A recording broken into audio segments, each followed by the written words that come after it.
Magpagpalang araw po. Sana po suportahan ninyo ang aking channel. Para po sa mga donation eto GCash number 092984676699. Para makapag-unlock pa tayo ng mga kabanata. Kinoronahang nagmula sa aylalin ng lupa. Kabanata 2171 at Kabanata 2180. Ang tagapagligtas. Kabanata 2171 hanggang Kabanata 2180. Kabanata 2171. Kasabay nito, ang grupo ng Emsgate ay nabalisa tungkol sa bias ni Martin at nais na makipagtalo sa kanya. Kasunod ng paglitiw ng 7 taong iyon, agad nilang pinigilan ang kanilang pagnanasa na gawin ito. Naalala tuloy nila na hindi lang si Martin ang hari ng Rivnia kundi may hawak din siyang sikreto sa paggawa ng kayamanan. Higit sa lahat, siya ang vice-presidente ng Marine Corps. Sa sandaling iyon, bumagsak sa katahimikan ang eksena. Alam ng lahat na anuman ang pagtatalo, ang lahat ay dahil sa kanilang dignidad, at kahit na ang magkabilang panig ay nakatakdang labanan ito, tiyak na hindi ito ngayon. Ang mga tao ay mamamatay para sa kayamanan, habang ang mga ibon ay mamamatay para sa pagkain, ngunit ngayon, wala pa silang nakikitang anumang palatandaan ng kayamanan o pagkain. Gayunpaman, nabasag ng hitsura ng isang tao ang kakaibang tahimik na eksenang iyon. Paumanhin ko. Napakahaba ng paglalakbay kaya't huli akong dumating. Kasunod ng boses na iyon, may dahan-daang nakasakay sa barkong pandigma. Bagamat sinubukan ni Aurelius ang kanyang makakaya upang makahabol, napakahaba ng paglalakbay kaya't mas huli siyang dumating kaysa sa iba. Nang akayin niya si Fabian at ang iba pang mga master mula sa Dameron family sa deck, ang kakaibang kapaligiran ay agad na nawala. Para naman sa 7 emisaryo, ang nakakatakot na aura na nakapaligid sa kanila ay agad ding nawala. Katulad nito, ang iba ay nag-withdraw din ng kanilang mga pag-atake. Sa sandaling iyon, misteryosong bumalik sa masiglang kapaligiran ang eksena. Samantala, Matthew hindi maiwasang makaramdam ng abala. Noon niya nakita mismo ang tunay na lakas ng 10 greatest families of Cathay and the 6 kings. Si Martin ang hari ng Rivnia.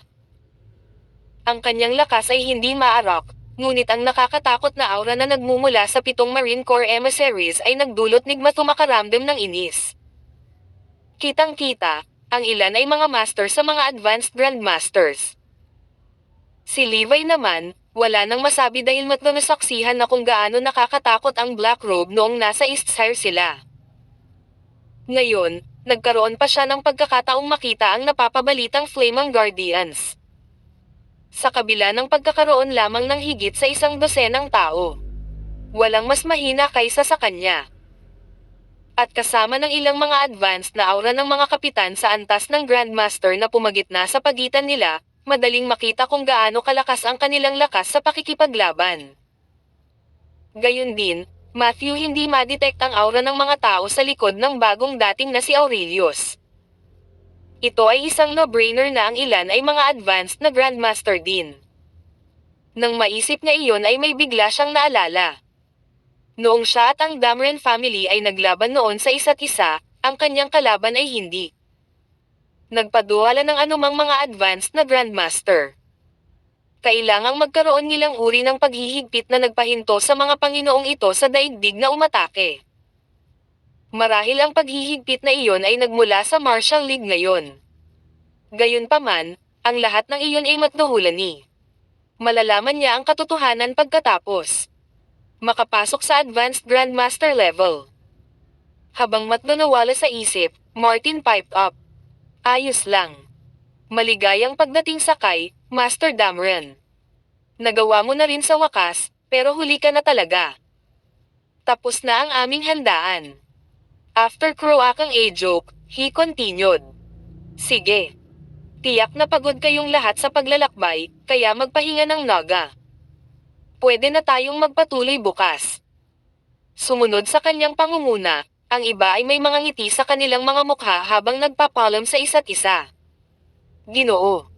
Newmont, Master Levi, Aalis na kami. Ngayon.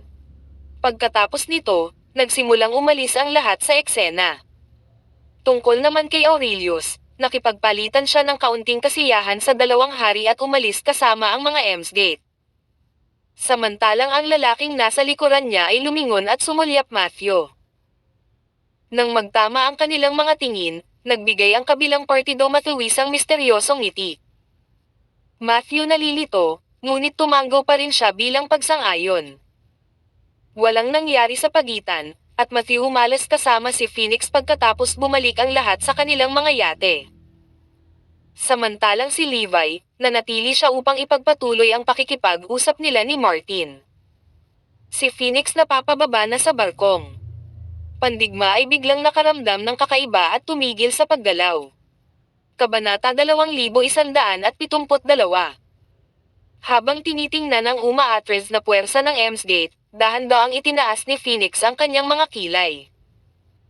Since matno nasa likuran niya, natural niyang napansin ang pagbabago ni Phoenix. Phoenix, anong problema? Walang sagot. Sa halip, hinailan ni Matthew at mabilis na bumalik sa cruise ship.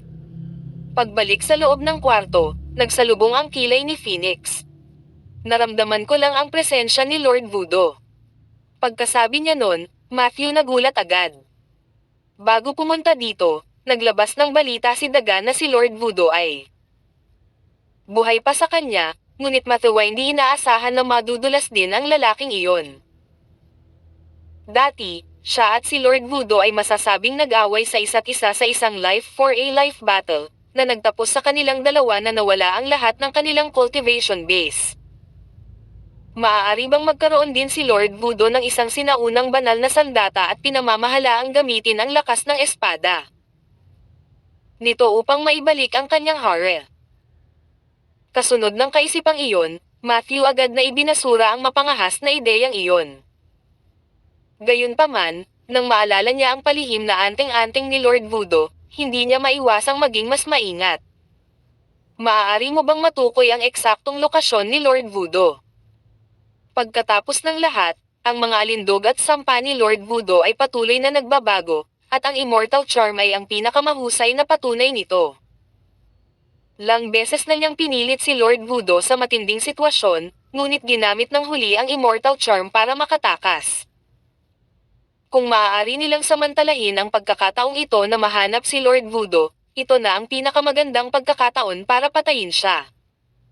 Ang kalaban ay nasa anino habang sila ay nasa liwanag, kaya mas mabuti kung maaalis nila ang kaaway para sa kabutihan. Gayunpaman, nagbitiw sa kanyang ulo si Phoenix matutanong ni. Bagaman naramdaman ko ang presensya niya, saglit lang. Sa gayon, Matthew na kasimangot. Naguguluhan siya kung bakit lilito dito si Lord Voodoo. Makatwirang isipin na mahirap para sa kanya na sumakay sa napakaraming puwersang natijpan dito. Teka. Sa pag-isip niyan, bigla siyang may kanya. Hindi kung may nagtatakip siya sa naisip. Ang Dameron family ba? Ngunit imposible iyon. Wala silang ibang gusto kundi alisin ang Lord Voodoo. Tungkol naman sa puwersa ng hari ng Rivnia at Emsgate, mas maliit ang posibilidad na gawin nila iyon. Wala silang koneksyon kay Lord Voodoo, kaya bakit nila siya tutulungan? Master Levi. Kung hindi lahat sila ang may kasalanan, isa na lang ang natitira. Ngunit bakit si Master Levi ay magtatakpan para kay Lord Voodoo? Sa puntong iyon, Matthew lalo pang nagtiwala na kinuha ni Levi si Lord Voodoo noong araw na iyon. Hindi maaaring hayaan ni Master Levi na patayin siya ni Lord Voodoo dahil may pakinabang pa rin siya sa kanya. Bukod dito, kung wala ang kanyang cultivation base, walang masasabi kung kayang patayin siya ni Lord Voodoo. Sa ilang tapik sa mesa, sumuko siya matapos mabigang malaman ang anumang bagay. Sa sandaling iyon, nagtanong si Phoenix, nabalitaan kong nagkaroon ka ng internal injury. Kapag binanggit ang bagay na iyon, Matthew tanging mapait na ngiti lang ang naisagot. Hanggang noon ay hindi pa rin niya moari kung ano ang sama ng loob niya sa babaeng iyon na biglang sumigaw sa kanya. Oo. Inatake ako ng ilan sa mga batang mandirigma na iyon mula sa Emsgate. Medyo malakas sila, pero hindi ko pa rin maisip ang sama ng loob nila sa akin. Ngayong napalitan na ang paksa, hindi na ganoon kabigat ang kapaligiran sa silid. Nang mapansin ni Phoenix Matthews' puzzled expression, ipinaliwanag niya, ang mga beden ay nag-frame sa iyo para sa pagpatay kay Zane at sa pambansang doktor ng Emsgate, si Baltazar Dupont. Bilang karagdagan, gumawa sila ng mga alingaw na ang Martial League ay lihim na sumasakop sa katotohanan na pinatay mo ang mga taong iyon. Kaya galit sila sa'yo. Pagkatapos ng paliwanag na iyon, Matthew naintindihan agad ang maraming bagay. Hindi nakakagulat na ang mga investigator ng Martial League ay nagpakita sa kanyang pintuan sa Renew Pharmaceuticals at Tina. Nung siya kung nasaan siya noong nakaraang gabi, na sinundan ng pagsubok at pagkuha ng mga larawan ng Thunder Sword. Ito ay dapat na may kaugnayan sa pagkamatay ni Baltazar. Ang isa pang posibilidad ay maaaring may naninirang Purimatsuo nagpanggap na siya at pinatay si Baltazar. Nauna nang ipinaalala sa kanya ni na Lola at Hildegard na malapit na ang kanyang nakamamatay na sakuna, kaya maaaring may kinalaman ito dito at nagsimula na itong magkabisa. Ang mga batang mandirigma mula sa Emsgate ay ang pinakamahusay na patunay niyan. Kabanata 2173. Tulad ni Gmathawat ang Phoenix ay nag-iimbestiga sa hitsura ni Lord Voodoo, isa pang puwersa ang papalapit sa kanila mula sa malayo. Sa ilalim ng liwanag ng buwan, isang speedboat ang nakikipagkarera sa dagat, at nakatayo sa harapan ang isang figurang nakatingin sa unahan. Sa likod niya ay may malaking especially Adana kasing lapad ng balikat niya. Ang figurang iyon ay si Freya. Siya ay pabaya sa kanyang nakaraang pakikipaglaban kay Fabian sa Bainbridge. Noon, siya ay nakalusot lamang sa isang bagong kaharian at pagkatapos ay tinambangan at nilason. Sa huli, maaari lamang niyang aminin ang pagkatalo. Ang biglaang paglakas ng lakas ni Fabian ay lubhang nagulat din sa kanya. Maaari silang ituring na kapwa-apprentice sa loob ng maraming taon, kaya natural na alam niya ang kanyang sitwasyon. Bago siya sumali sa Unrivaled Swordsman Sect, siya ay malubhang nasugatan at hindi nagamot sa tamang oras, na nag-iwan sa kanya ng isang malalim na nakatagong pinsala. Bukod pa riyan, ang martial arts na ginawa niya ay ang mixed martial arts ng Bane family. Ang discarding iyon ay may nakakatakot na lakas ng pagsabog, na nangangailangan ng mabilis at mabangis na pag-atake. Itinuturing itong nangungunang martial arts technique sa buong Cathay, ngunit ang pagtahak sa landas na iyon ay may katumbas na epekto. Kung ginamit ng isang tao ang pinaghalong martial arts ng Bane family sa mahabang panahon, ang isa ay magdaranas ng napakalaking side effect, dyspnea, na masasabing sumpa ng Bane family. Bukod dito, ang pag-aaral ng martial arts ay mag-iwan ng ilang mga nakatagong pinsala. Kapag ang mga nakatagong sugat at dyspnea ay pinagsama, bilang ang taong may edad, sila ay magpapakita sa isang lihim na bomba sa loob ng katawan. Ang matandang Mr. Bane ay ang pinakamahusay na halimbawa. Kaya naman, hindi rin maiwasan ni Fabian, na nagsasanay ng mixed martial arts mula pa noong bata pa siya. Buti na lang nakakaloka talaga ang talent niya sa martial arts. Ang kanyang cultivation base ay hindi kailanman bumaba, kahit na doble ang mga paulit-ulit na sakit sa loob ng kanyang katawan. Natural, mas mahina pa rin siya kung ikukumpara sa mga keybarkada niya. Kahit na si Fabian ang senior noon, mas mahina siya sa mga junior niya. Maya-maya, nagsimulang magsanay si Freya ng demonic sword technique. Matapos magbago ang kanyang personalidad, sinimulan niyang hamanin ang kanyang mga kasamahan, bukod kay Raven, at lahat ng natalo sa kanya ay namatay sa ilalim ng kanyang espada. Para naman kay Fabian, pinalayas na siya sa kanilang sekta, at hindi na niya kayang mabuhay ng mas matagal sa kanyang dobleng paulit-ulit na sakit. Kaya nga hindi niya siya sinundan noon. Gayunpaman, nang siya ay muling lumitaw, siya na ang pinuno ng Isle of Snakes. Ang susunod na pagkikita nila ay noong nag-away sila sa Bainbridge. Hindi inaasahan ni Freya na bagamat mukhang may sakit si Fabian sa ibabaw, ang kanyang mga kakayahan ay gumawa ng isang makabagbag damdaming pagkakataon. Nang maisip niya iyon, hindi niya maiwasang maalala ang gawaing ibinigay sa kanya ni Heath. Ang isa ay tanungin si Fabian kung ano ang kanyang nakita at narinig sa loob ng Cloud Cave. Ang pangalawa ay ang kunin ang armas na dinala niya palayo sa kanilang sekta, ang Executioner's Sword. Ngayong naisip na niya ito, tiyak na mayroong napakalaken pagkakataon sa loob ng Cloud Cave. Kung hindi, ang cultivation base ni Fabian ay hindi tataas ng husto. Dagdag pa, maaaring pumayag siyang sumali sa Unrivaled Swordsman Sect para protektahan ang kanyang sarili at magtago mula sa kanyang mga kaaway. Siyempre, lahat ng iyon ay hula ni Freya. Ang kanyang paglalakbay upang mahanap si Fabian sa pagkakataong ito ay ang hulihin siya. Kapag ginawa niya, natural na lalabas ang katotohanan. Bukod pa rito, tinanggap niya ang imbitasyon ni Martin sa pagtitipon na ito dahil ipinadala siya ni Heath upang bantayan ang bawat kilos nina Levi at Martin. Tungkol naman sa balitang dadalo rin si Fabian sa pagtitipon na ito ay isang bagay na hiniling ni Raven na sabihin sa kanya. Nang matanggap niya ang impormasyon, agad siyang nagtungo roon, na nagbabalak na kunin ang pagkakataong ito upang patayin si Fabian minsan at magpakailanman. Ang kanyang dugo ay ang tanging bagay na kyulang para sa kanya upang makabisado ang demonic sword technique. Habang siya ay papunta, ang cruise ship ay dahan-daang umuuga sa madilim na alon. Isang itim na figure ang nagtago mula sa paningin ng lahat at dahan-daang gumapang sa barko. Pagbukas niya ng pinto sa isang kwarto ay may naghihintay na sa kanya sa loob. Ang lahat ay inihanda sa aking panig. Maghintay pa tayo ng kaunti.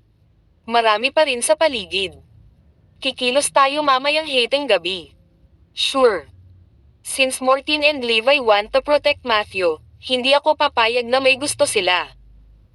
How dare he disrespect our hidden sects? Matthew dapat mamatay si Larson. Kabanata 2174. Matapos mag-usap ng ilang sandali, natuklasan ni Phoenix Matthew unti-unting nagiging estranghero ang ugali ni. Sa pag-aakalang ito ay maaaring dahil sa dati niyang internal injuries, matino siyang bumangon at lumabas ng silid, umalis, Matthew mag-isa. Sa sandaling iyon, Matthew sa wakas ay makapagpahinga na. Sa sumunod na segundo, ang maringal na nimbus sa loob ng kanyang katawan ay bumulwak na parang tubig mula sa isang nakabukas na dam at agad na damaloy sa bawat bahagi ng kanyang katawan. Kasunod iyon ay napakalaking sakit, ngunit hindi siya napasigaw dahil sa kakulangan sa ginhawa.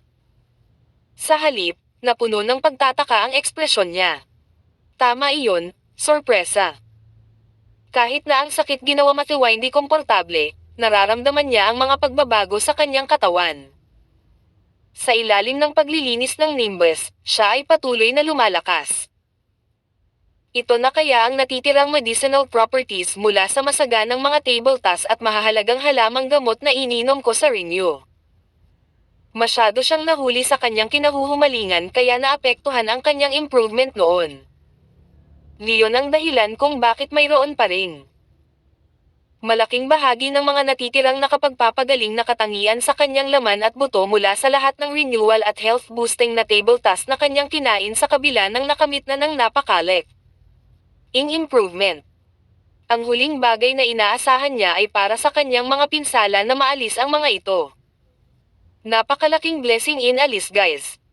Matapos isipin iyon, dahan-dahan siyang pumasok sa kanyang cultivation mode. Habang ginagamot ang kanyang mga sugat, pinaandar niya ang divine skill at ang chant of freedom. Mabilis ang pagsulong ng kanyang iakas. Sa madilim na gabi, natatakpan ng maitim na ulap ang buwan. Sa 3 AM ay ang mga tao ay nasa malalim na pagkakatulog. Bilang karagdagan sa anino ng gabi, dalawang figure ang kumuha ng pagkakataon na palihim na lumabas sa kanilang mga cruise ship. Nang walang tao sa paligid, tumalon sila mula sa kanilang mga bangka. Nang dumampi ang kanilang mga daliri sa ibabaw ng tubig, umasa sila sa sining ng liwanag at tahimik na lumubog sa dagat. Sa lahat ng mga aksyon, nagdulot lamang sila ng kaunting ripple. Sa kabilang kamay, Matthew masayang bumangon matapos maramdaman na gumaling na ang kanyang mga sugat. Bahagya niyang inunat ang kanyang katawan bago tahimik na nagpaikot-ikot sa kanyang silid. Nabasag ang kanyang mga kasukasuan. Matapos hawakan ang dalawang kamay sa kamao, tumanggaw siya bilang kasiyahan.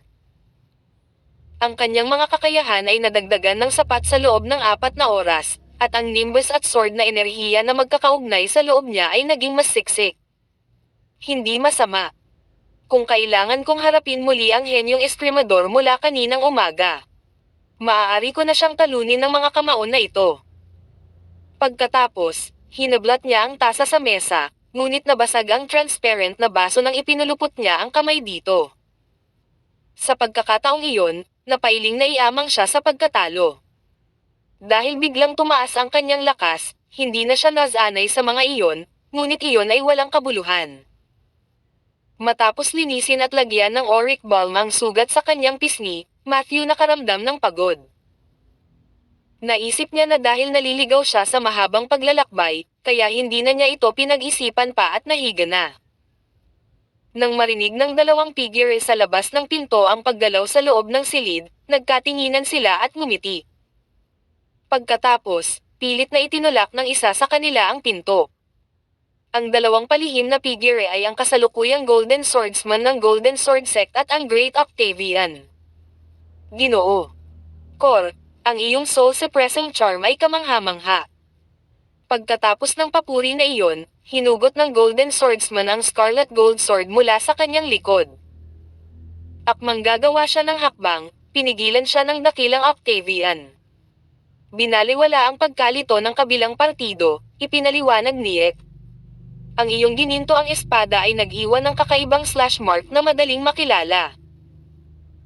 Ito ay isang hindi naaangkop na oras para sa Ems Gate na makipag-away sa dalawang hari ng Katay, ngunit ang Golden Swordsman ay umiling anuman ang sinabi ng dakilang Octavian. Hindi mahalaga. Yulubog natin siya sa karagatan pagkatapos siyang patayin. Sa ganoong paraan, walang makakahanap sa kanya. Kasabay nito, itinaas niya ang kanyang napakalaking espada. Binaliwala ang pagkalito ng kabilang partido, ipinaliwanag ni Ek. Ang iyong gininto ang espada ay nag-iwan ng kakaibang slash mark na madaling makilala. Ito ay isang hindi naaangkop na oras para sa Ems Gate na makipag-away sa dalawang hari ng Katay, ngunit ang Golden Swordsman ay umiling anuman ang sinabi ng dakilang Octavian. Hindi mahalaga. Yulubog natin siya sa karagatan pagkatapos siyang patayin. Sa ganoong paraan, walang makakahanap sa kanya. Kasabay nito, itinaas niya ang kanyang napakalaking espada. Kabanata 2175. Sa Lugmatthew sa panaginip, nakita niya ang puno ng magnolia na may mga dahon ng esmeralda at mga sanga ng amber. Matapos ang mahinang simoy ng hangin, lahat ng mga dahon ay bumaba mula sa puno, na naging isang kulay esmeralda na sinag na umaakyat patungo sa kanya. Nang hahawakan na sana niya ito, nakita niya ang isang kahoy na espada na nakatago sa loob ng sinag. Ito ay kumikinang sa pilak na liwanag at umaatake sa lugar sa pagitan ng kanyang mga kilay. Nang maramdaman ng isang panganib na nagbabanta sa buhay, agad siyang nagising mula sa kanyang panaginip. Nang imulat niya ang kanyang mga mata, sinalubong siya ng malamlam na ilaw ng kanyang silid, ngunit nakakagulat din na may nakita siyang dalawang estranghero na nakamaskara na nakatayo sa tabi ng kanyang kama. Ang isa sa kanila ay nagtataas ng isang napakalaking espada na kumikinang na may malamig na liwanag. Ang Golden Swordsman na si Matthias Werner, sa una ay kinakabahan habang naghahanda siyang laslas gamit ang kanyang espada, kaya nang matdaw ng laki ang mata niya, natural na nabigla siya. Sa kaunting paghinto nagmamadaling gamulong palayo at halos hindi nakaiwas sa matulin na espada. Sa oras na hinawakan niya ang Thunder Sword mula sa tabi ng kanyang kama, ang kama sa likod niya ay hiniwa sa kalahati. Sino ka? Siya belod nang mahanap ang kanyang balanse. Noong una, pinaplano niyang magdulot ng ingay para maakit ang iba sa krus papunta dito. Kung tutusin, sa pagtingin pa lang sa mga aura ng mga iyon ay alam niyang mas malakas ang mga ito kaysa sa kanya. Gayunpaman, Ang dakilang Octavian na si Milo Cor, ay tila nakita ang kanyang mga plano. Kalimutan mo na ang binabalak mo. Kasama pa rin ni Master Levi ang hari ng Rivnia, at wala sa malapit ang Phoenix. Na-knockout na ang mga bantay sa labas, kaya ngayon na ang katapusan mo. Sa kabila ng kanyang sinabi, nabigla siya dahil, makatuwirang magsalita, Matthew hindi dapat nagising ng walang kahirap-hirap matapos matamaan ng kanyang soul-suppressing charm.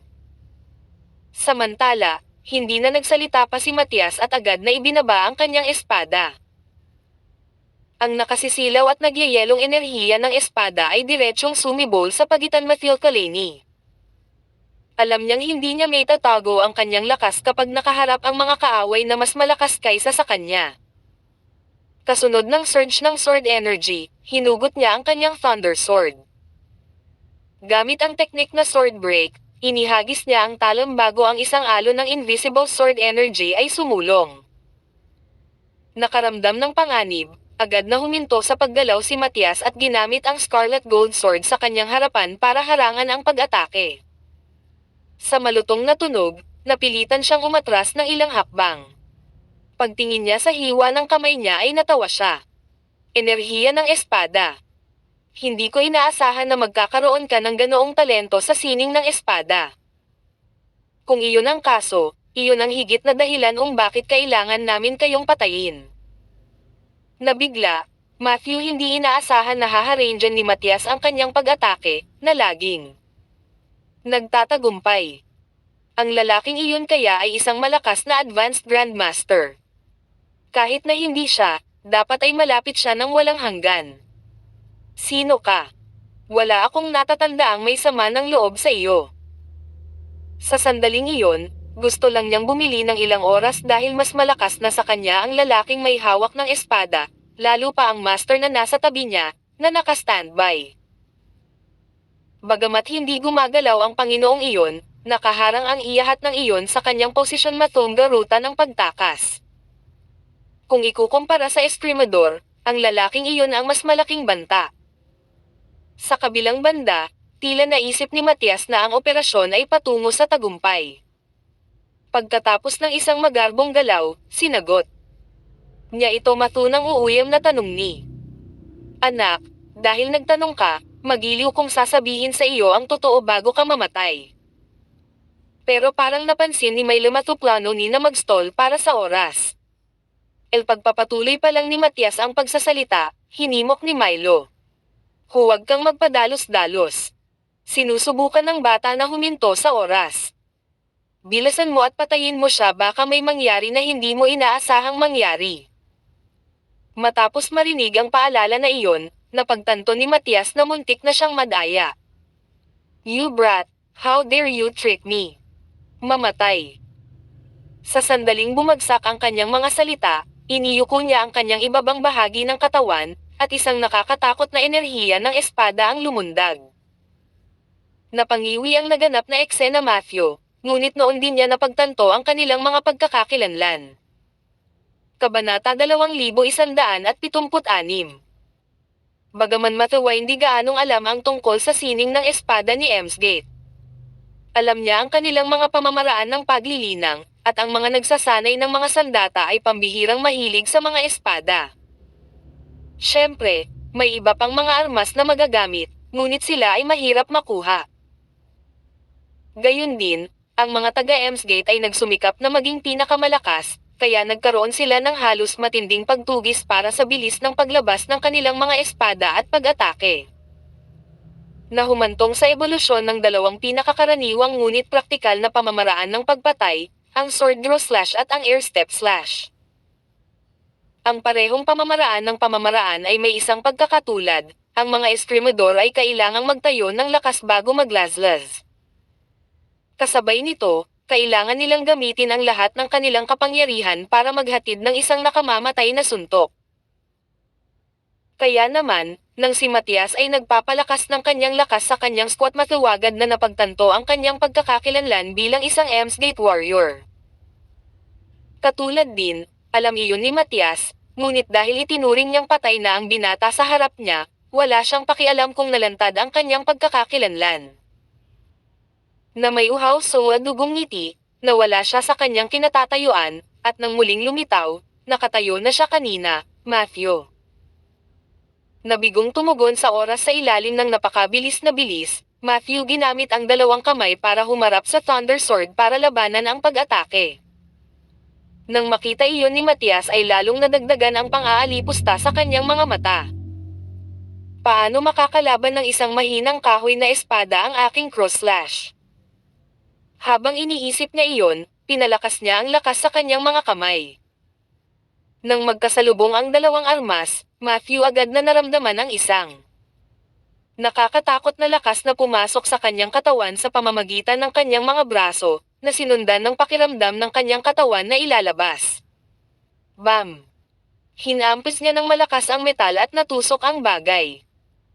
Para sa kanyang sarili, nakatikim siya ng tanso sa kanyang lalamunan at nagluwa ng dugo habang ang Thunder Sword ay itinapon palayo. Nawalan siya ng pag-asa habang pinupunasan ang dugo sa gilid ng labi niya. Malaki.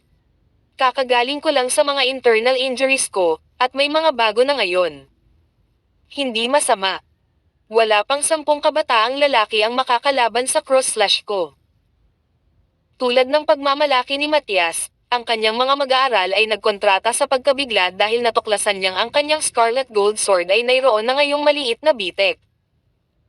Pagkatapos ay tumingin siya sa Thunder Sword sa hindi kalayuan at napansin niyang hindi ito nasaktan. Namumula ang kanyang mga mata nang maramdaman ang pagnanasang pumatay. Anak, anong lakas ng loob mong sirain ang aking Scarlet Gold Sword?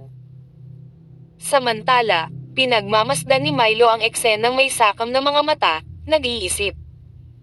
Ang Thunder Sword na iyon ay hindi kasing ordinaryo ng tila. Matias, however, was furious. His favorite sword, which had been with him for decades, was damaged, and he could not forgive the kid for that. Nakatayo sa tapat niya, Matthew tumayo at bahagyang nakahinga ng maluwag matapos makita ang gawin niya. Leon ay dahil ang isang hindi makatuwiran na kalaban ay palaging mas madaling harapin kaysa sa isang makatuwiran. Gaya ng inaasahan niya, nang mag-atake sila sa isa't isa, napansin niyang bumaba ang bilis ni Matias sa kabila ng pagtaas ng lakas ng kanyang pag-atake. Nangangahulugan iyon na may pag-asa pa siyang makaahon sa napakahirap na sitwasyon. Gayunpaman, ang tanging inaalala niya ay ang lalaking nakatingin sa kanila mula sa gilid. Siya ang pinakamalaking panganib sa silid na ito, at higit sa lahat, hinaharangan ng lalaking iyon ang iyahat ng kanyang mga landas sa pagtakas. Kahit na ang kaso ng Blood Reaper ay nasa likod ng eye-locking iyon. Ngunit walang gaanong oras para mag-isip dahil isang marahas na pag-atake ng espada ang dumating sa kanya sa susunod na sandali. Huminga siya ng malalim at ibinuka ang dalawang kamay. Leon ang panimulang paninindigan ng pinaghalong martial arts ng Bane family. Habang iniwasan ang espada ng kalaban, hinarap niya ang talon at sumugod pasulong. Alam na ang bawat pulgada ng distansya na nawala sa kanya ay nangangahulugan na siya ay isang pulgada na mas malapit sa panganib. Alam ni Matias na ang kanyang napakalaking espada ay magiging walang silbi minsan, Matthew naging malapit sa kanya. Habang iniisip iyon ay agad niyang binawi ang kanyang espada at itinaas ang kanyang braso para manuntok Matthew ni. Hindi natakot ang pag-atake ng kalaban Matthew habang itinaas niya ang kanyang palad para tanggapin ang pag-atake. Agad na sumabog ang Mixed Martial Art Technique, 1-inch punch. Kabanata 2177. Matthew, ang tunay na lakas ay nahahati sa 3 antas. Ang isa ay ang pag-atake ng sword break na ginamit niya sa Thunder Sword, ngunit ang lakas nito ay hindi kahit 1/10 ng kapangyarihan na maaari niyang ibigay kapag ginamit ang Blood Reaper. Gayunpaman, ang kalamangan nito ay maaari itong magpanatili ng mahabang labanan. Kung gagamitin niya ang Blood Reaper sa pag-atake, kahit na maaari niyang patayin ang isang advanced na Grandmaster, siya ay mapapagod pagkatapos. Sa isang indayog ng espada, mawawala lahat ng nimbus niya. Iyon din ang dahilan kung bakit naging weakest asset niya ang fist techniques kapag nakikipaglaban. Anuman, Iyon ay sa batayan na hindi niya ginagamit ang pamamaraan ng mixed martial arts ng Bain family. Ang diskarteng iyon ay nireranggo ang nangungunang limang sa lahat sa Cathay. Kung ang isang tao na may parehong kaharian ay tamaan ng buong puwersang pag-atake, sila ay maaaring masugatan ng husto o mamamatay. Minsan Matthew ginamit ang diskarteng iyon, opisyal na niyang gagamitin ang pamamaraan ng mixed martial arts ng Bain family para labanan ang kanyang kaaway. Gayunpaman, ang mga resulta nito ay lumampas sa kanyang inaasahan. Matapos salubungin ng palad ang kamao ng isa at pareho silang humila ng distansya sa pagitan nila, si Matias ay nagkaroon ng mahigpit na ekspresyon.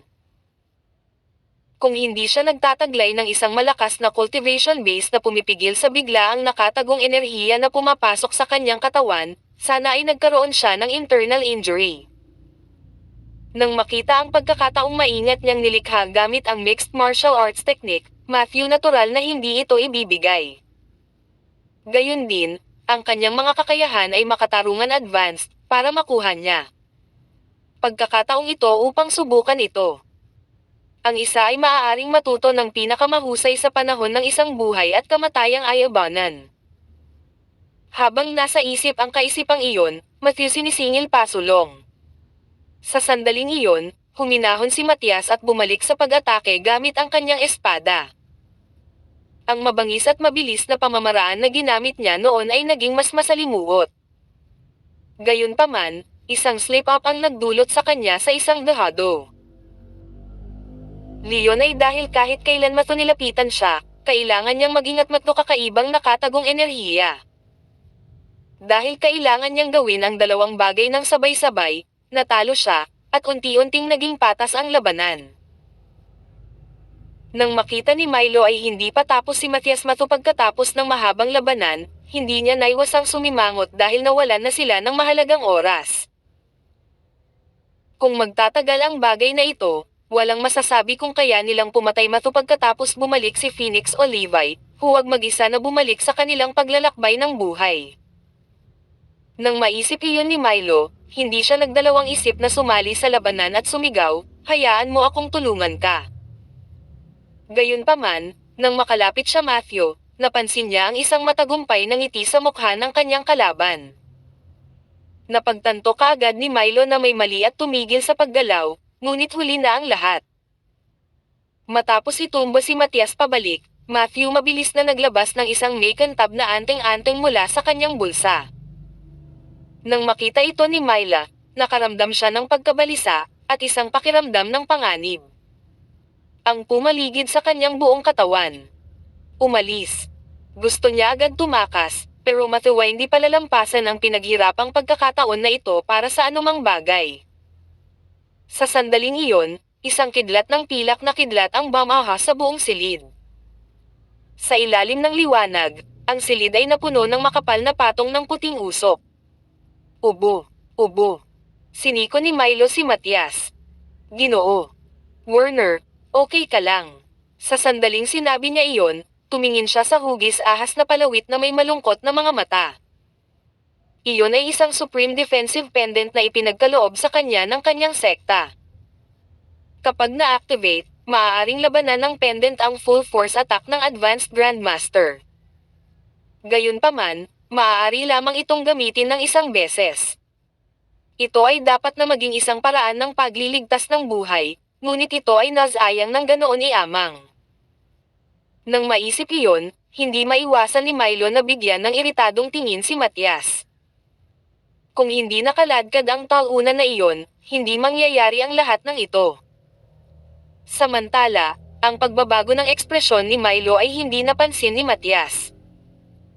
Sa halip, labis ang pasasalamat niya kay Milo dahil ginamit niya ang protective pendant para iligtas ang kanyang buhay. Ang nakakakilabot na anting-anting ng kulog ay magdudulot sa kanila ng malubhang pinsala kung hindi sila napatay.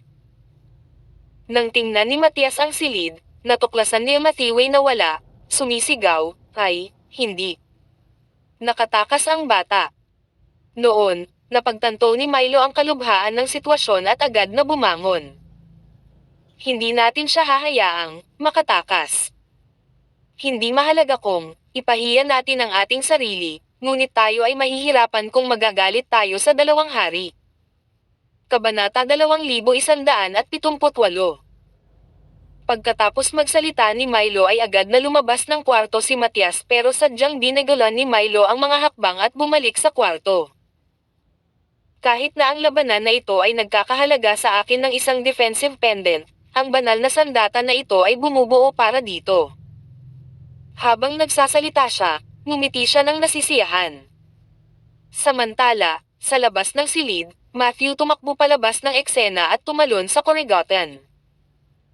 Pagkatapos, tinapik niya ang kanyang daliri sa tubig at ginamit ang kanyang kakayahan upang makatakas. Gayunpaman, hindi siya tumatakbo patungo sa barkong pandigma ni Martin kundi sa kabilang direksyon. Leon ay para sa isang dahilan. Dahil siya at si Levi ay dumating ng mas maaga kaysa sa iba, ang barkong pandigma ni Martin ay napapaligiran ng maraming iba pang mga yate. Sa makatuwid, ang barko Matewang nakasakay ay hindi bababa sa libu-libong metro mula sa barkong pandigma, na may ilang yate na pag-aari ng mga puwersa ng Emsgate at iba pa sa pagitan. Gayun din, ang ibang mga pananambang ay posibleng naghihintay sa kanya sa direksyong iyon. Dahil ginamit niya ang anting-anting ng kulog kanina, hindi may iwasang ma-alerto ng kaguluhan ang iba, kaya kinailangan niyang mag-stall ng oras upang matiyak ang kanyang kaligtasan. Mas mabuti kung ang anting-anting ng kulog ay maaaring patayin ang dalawang iyon sa lugar, ngunit hindi niya mailagay ang lahat ng kanyang mga itlog sa isang basket. Kailan Matthew sa pag-iisip niyan, tumalsik siya ng isa pang subo ng dugo. Sa kabila ng pagpuntirya ng Thunder Talisman sa kabilang direksyon, siya ay nahuli sa aftershock at pinsala. Matapos panasan ang dugo sa labi ay tumingin siya sa likuran niya. Sa katunayan, ang dalawang iyon ay buhay pa, at ang isa sa kanila ay tumalon mula sa yate. Nararamdaman na marami pa siyang nimbus, tinapot ang kanyang mga daliri sa ibabaw ng tubig at tumakbo palayo. Nakapagtataka, may nakita siyang speedboat na galing sa kabilang direksyon pagkaraan ng ilang sandali. Bago pa siya makalapit dito, naramdaman niya ang isang pagpatay na layunin mula sa papasok na bangkang demotor. Hindi niya namamalayan na umiwas sa gilid at nakita ang isang alon ng enerhiya ng espada na humiwa ng 10 talampakan na puwang sa tubig sa lugar na dati niyang kinatatayuan. Nang ang mga patak ay nahulog muli sa karagatan, Matthew sa wakas nakita ko na kung sino. Napuno ng kaligayahan ang kanyang mukha habang nagmamadaling sumigaw, "Zina!" Sa unahan ng speedboat, narinig ni Freya ang pamilyar na boses at itinigil ang susunod niyang pag-atake. Sa katotohanan, ito ay isang pagkakamali lamang. Siya ay buong bilis na patungo sa pagtitipon ni Martin at naramdaman ang isang malakas na presensya na papalapit sa kanya nang malapit na siyang dumating. Sa madilim na paligid, hindi siya nagdalawang isip at umatake, hindi inaasahan na mangyayari ito Matthew. Alam ba niyang darating ako at espesyal na pumunta dito para i-welcome me ako? Nang maisip niya iyon, ang orihinal na nakanmamatay na kapaligiran ay agad na huminahon, at inutusan niya ang kanyang mga tauhan na ihinto ang speedboat. Minsan nakasakay sa bangka, natuklasan ni Freya na mapatlo siya, may dugo sa labi at sando. "Anong nangyari sa'yo?" "May nagtangkang pumatay sa akin." Matapos iwagayway ang kanyang kamay, mas nakahinga siya ng maluwag dahil alam niyang ligtas siya sa piling nito. Nang magtatanong pa sana siya ng karagdagang detalye, dumating si Matias. "Hahaha. Nakuha na kita ngayon, boy. Tingnan natin kung saan ka makakatakas ngayon." "Oh, nako, saan nanggaling ang munting babaeng ito? Medyo maganda ka." Hindi tumugon si Freya kay Matias, sa halip, kinuha niya ang kanyang espada bago bahagyang tumalon at lumapag sa harapan niya. "Paano magiging karapat-dapat ang mga katulad mo na humawak ng espada?" Pagkatapos, ibinato niya ang kanyang espada. Sa kabila ng mga mayayabang na salita, alam ni Matias na hindi mahina ang kabilang partido, kaya nang makita niyang umaatake ito, inihagis din niya ang kanyang espada. Habang nagsasalpukan ang dalawang sandata, biglang lumitaw ang dagandong ng dragon sa kanilang walang laman na paligid. Ang Arctic Saw. Matapos sumigaw sa gulot, gusto ni Matias na bawin ang kanyang espada, ngunit huli na ang lahat. Nahati ang gintong espada sa dalawa kasunod ng dagandong ng dragon. Kabanata 2179. Sa kabilang banda, nagpapahinga si Phoenix sa unahan ng bangka nang biglang may nakita siyang ilang anino na dumaan. Ang ilan sa kanila ay naghagis pa ng mga nakatagong armas sa kanya. Galit na galit, hinabol niya ang mga ito ngunit nabigo siyang naabutan bago sila mawala. Sa sandaling iyon, narinig niya ang tunog ng kulog mula sa kanyang yate sa likuran niya at napagtantong nahulog siya sa pang-aakit ng kaaway. Nang nagmamadali siyang bumalik sa yate, nakarinig siya ng dagandong ng dragon mula sa kanyang tabi, kaya lumingon siya upang tumingin sa direksyon na iyon at natuklasan niya, Matthew at ang iba pa. Dahil dito, tumungo si Phoenix sa direksyong iyon. Total nagmamadali siyang bumalik sa bangka dahil sa pag-aalala ni Matthew kaligtasan ni. Samantala, nadurog ang puso ni Matias. Ang kanyang Scarlet Gold Sword ay nagkaroon na ng malit na bitek, ngunit ang babaeng ito ay lumitaw nang wala sa oras at naputol ang kanyang espada sa kalahati. Higit pa rito, ang kanyang espada ay ang kilalang Arctic Saw mula sa Divine Sword Chart. Ang pinagmulan nito ay maaaring imasubaybayan pabalik sa sinaunang panahon, at ito ay ginawa mula sa isang nahulog na meteorite. Sinasabi na ang Arctic Saw ay pinainitan ng dugo ng dragon, kaya hindi lamang ito napakatalam kundi sa bawat paglaslas ng espada ay dumagurndong ang dagandong ng dragon o huni ng ibon.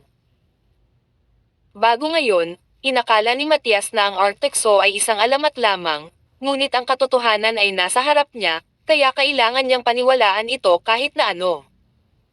Dahil doon, mabilis niyang inikat ang bangka sa kabilang direksyon. Malakas ang babaeng iyon, at nawasak ang kanyang sandata. Baka katapusan na niya kung magtatagal pa siya. Walang intensyon si Freya na habulin ang isang walang katulad ni Matias. Gayunpaman, nang siya ay babalik na sa bangka, nakita niya ang isang anino na dumaan sa kanya at hindi namamalayan na inindayog ang kanyang Arctic Saw, na naglaslas ng matalim na talam sa anino. Si Phoenix, nakara-rating lang, ay madaling nakaiwas sa matinding atake. Nang makita niyang siya iyon, malamig niyang tinanong, "Hindi ka dapat nandito? Nasaan si Raven?"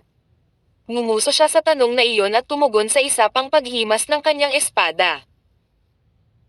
Nakatayo sa gilid, matugusto silang pigilan ngunit alam kong huli na ang lahat. Ito ay hindi kailanman isang kaaya-ayang sandali kapag ang mga kaaway ay nagkita, kaya natural, ang Phoenix ay hindi magpapakita ng awa kay Freya. Itinaas niya ang kanyang kanang braso, lumikha ng isang higanteng bugzo ng hangin. Nang makita niya ang kanyang pag-atake, inilagay niya ang kanyang espada sa kanyang harapan upang harangan ang pag-atake. Gayunpaman, kahit na napigilan niya ang pag-atake, ang napakalaking puwersa ay nagtulak sa kanya ng higit sa 10 talampakan paatras. Habang ang kanyang mga paa ay nasa tubig, gumuhit siya ng mahabang alon sa tubig bago siya tumayo. Nang gawin niya iyon, buong lakas na sumusugod si Phoenix sa kanya. Itinaas niya ang kanyang Arctic Saw at nilaslas ang walang laman. Pagkatapos, muling lumitaw ang malamig na enerhiya ng espada. Tulad nito, nagsimulang makipagpalitan ng nakamamatay na pag-atake ang dalawa habang papalapit sa cruise ship. Sa likod nila, Matthew pinagmamasdan habang papalayo sila. Pinigilan niya ang kanyang mga sugat at hinabol ang mga ito. Samantala, nag-aatubili pa rin si Milo na umalis matapos kunin ang Thunder Sword. Nang maalala ni Matthew ang mahiwagang kakayahan at maraming trump card, bumalik siya sa silid at nagsimulang maghalungkat. Sa kanyang pagtataka, bukod sa Thunder Sword, nakahanap din siya ng ilang magandang kalidad na restorative pills. Para naman sa mukhang ordinaryong Blood Reaper, itinapon lang niya ito sa lupa. Nasiyahan sa kanyang natuklasan, tumanggaw siya ngunit pagkatapos ay naakit sa mga tunog ng isang marahas na labanan sa labas ng bangka. Dali-dali siyang lumabas ng silid, ngunit paglabas niya ng pinto, nakita niyang tumalsik ang tubig sa bangka. Ang lugar na kanyang kinatatayuan ay nagkataong nasa gitna mismo ng labanan, na naging dahilan para maging lubhang awkward ang eksena. Isang lalaki sa Ems Gate. Napansin kong galing ang lalaki Matthew's room at may hawak na bangkos ng mga gamit Matthew. Nagkatinginan sina Phoenix at Freya bago palihim na binago ang direksyon ng kanilang pag-atake. Isang fist technique, fire palm, at isang sword technique, meteor technique ang inilapat, na nagpadala ng parehong lethal killing technique kay Milo. Pagkatapos nito, ang dalawang figure ay sumugod sa kanyang direksyon. Kabanata 2180. Nahaharap sa nakamamatay na mga pamamaraan ng pagpatay mula sa na magkabilang panig, si Milo ay nawalan ng pag-asa. Dahil siya ay nagsanay ng sining ng mga busog at palaso, malapit na ayabanan ang kanyang pagkukulang kapag nakikipaglaban sa kapwa masters. Not to mention, kaharap niya ang dalawang malalakas na kalaban ng sabay. Pagkaraang lampasan ni Milo ang nakamamatay na palm technique ni Phoenix, inatake siya ni Freya mula sa likuran gamit ang Artexo. Kahit na nakatakas si Milo sa nakamamatay na laslas sa pamamagitan ng mabilis na pag-iwas, naputol pa rin ang braso nito mula sa lakas ng mga espada. Bago siya bumalik sa kanyang katinoan, muli siyang nilapitan ni Phoenix, puno ng gana na pumatay. Pagkatapos nilang magpalitan ng galaw, nagawa ni Milo na makalayo sa pagitan niya at ng dalawa, ngunit nagtamo rin siya ng ilang mga pinsala. Kahit na hindi ito nagbabanta sa buhay, ang mga hiwa mula sa mga blades ang pinakamasakit. Isa pa, kumpiyansa siya na kung magpapatuloy ang dalawang iyon na makipaggrupo sa kanya. Darating ang takdang panahon bago siya mamatay dito. Gayunpaman, nahirapan siyang umalis nang nakapaligid sa kanya ang dalawa. Sa ilalim ng matinding pagkabalisa, nagmura siya ng malakas, F***. Naghahanap ka ng kamatayan. Habang nagmumura siya, mas matindi ang pag-atake ni na Phoenix at Freya. Habang nagaganap ang maigting na labanan sa bangka, Matthew palihim na pumasok sa loob ng kanyang silid at nakahinga ng maluwag nang makita niya ang Blood Reaper sa sahig. Mapalad siya na ang Blood Reaper ay nababalot ng mga patong-patong ng itim na tela, na nagmumukha itong ordinaryong espada sa iba. Matapos makuha ang Blood Reaper, lumabas siya ng silid. Habang nagpapatuloy ang labanan sa pagitan ni Freya at ng iba pa, mabilis niyang iniskan ang paligid, hinahanap si Matias. Ang dahilan kung bakit niya sinundan si Levi dito ay para makilala si Martin at palihim na i-verify kung may kaugnayan ba siya sa Larsen Family Massacre. Gayunpaman, ang grupong ito ng mga taga-Ems Gate ay patuloy na nagtangka na patayin siya, kaya nagpasya siyang huminto sa pagtatago. Habang Matthew hinahanap si Matias, nagkataon namang napansin ng hulimato habang nagtatago siya sa dilim. Nang makitang abala sina Phoenix at Freya sa pakikipaglaban kay Milo, nagkaroon ng ibang ideya si Matias. Hindi ba ito ang perpektong oras para patayin ang brat na ito? Gayunpaman, sa sandaling maalala niya Matthew's mysterious hidden energy, nag-alinlangan siya sandali. Sa loob ng ilang sandali Matthew sa wakas ay natuklasan siya, at kapwa nagtagpo ang mga mata sa isa't isa. Hawak ang Blood Reaper sa kamay, Matthew itinaas ang kanyang kilay at binigyan si Matias ng isang mapanuksong tingin, na sinundan ng isang cutthroat gesture. Ang kanyang mga aksyon ay tiyak na nagdulot ng galit kay Matias. Nang maalala niya iyon Matthew ay malubhang nasugatan, agad siyang nagdesisyon. Anak, bakit kailangan mong piliin ang kamatayan? Dahil ayaw mo nang mabuhay, gagawin ko. Puno ng galit, wala nang pakialam si Matias sa anuman at sumisingil mula sa mga anino, eksakto kung ano Matthew ay inaasahan para sa ang kaguluhan sa barkong ito ay nakakuha ng atensyon ng ibang tao, at marami ang handang pumunta upang tingnan ang sitwasyon. Kung ang iba pang puwersa ng Ems Gate ay dumating sa bangkang ito, Matthew mawawalan ng pagkakataong patayin si Matias. Matapos makipagpalitan ng ilang pag-atake kay Matias kanina, natuklasan niya ang mga pagkukulang ni Matias, madaling magalit at pagkatapos ay nawalan ng katwiran. Ibig sabihin, walang utak at walang utak si Matias, kaya naman matupagalit sa kanya. Kanina. Nais niyang akitin si Matias sa kanya upang si Matias ay makitungo sa lalong madaling panahon. Ang oras ay ang kakanyahan. Nang magkalapit na sila, Matthew inilabas ang Blue Draper. Dahil doon, lihim na hinamak si Matias nang makita niyang bumunot ang kanyang kalaban ng isang karaniwang mukhang espada, habang nag-isip. Ipaglalaban niya ba ako sa bagay na iyon? Sa isiping iyon, itinaas niya ang kanyang mga kamay at umatake Mateo ang nakamamatay na punto. Samantala, Matthew patuloy na hinaharangan ang mga pag-atake na walang intensyon ng counterattack. Iyon ay dahil siya ay naghihintay ng isang pagkakataon, ngunit ang kanyang mga aksyon ay nagdulot kay Matias na mas excited habang siya ay umaatake. Anak, dumating na ang iyong wakas. Maraming salamat po. God bless. I love mo mahal.